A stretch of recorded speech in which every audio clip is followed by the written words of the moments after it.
How to set different prices for different countries in Shopify.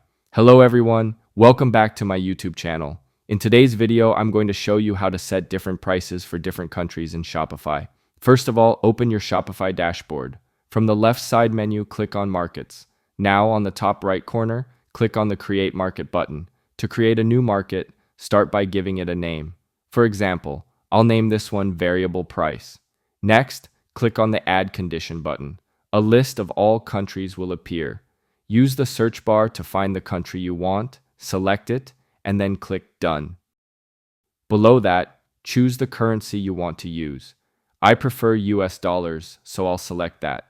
Now in the catalog section, we need to create a new catalog.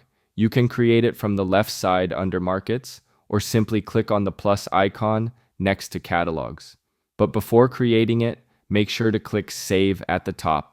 Once the preview changes are saved, click on the plus icon again, and then click Create Catalog. Here, you will see all the markets you've created. In the pricing section, select your desired currency.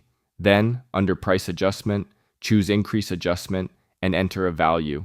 For this example, I'll add 20%. In the Products section, all new products will appear automatically. In the Compare at Price field, you can enter a price, and Shopify will adjust it based on the selected exchange rate. Once everything is set, click Save at the top of the page.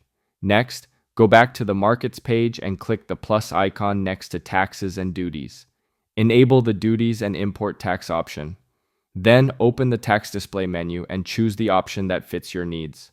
Do the same for the duty display settings. Once done, click Done. Below that, you will see your current Shopify theme, shipping methods, and customer privacy settings. Review everything, and once it looks good, click Save at the top. And that's it. This is how you can easily set different prices for different countries in your Shopify store. I hope this video is helpful for you. For more information, subscribe to our YouTube channel, and thank you for watching.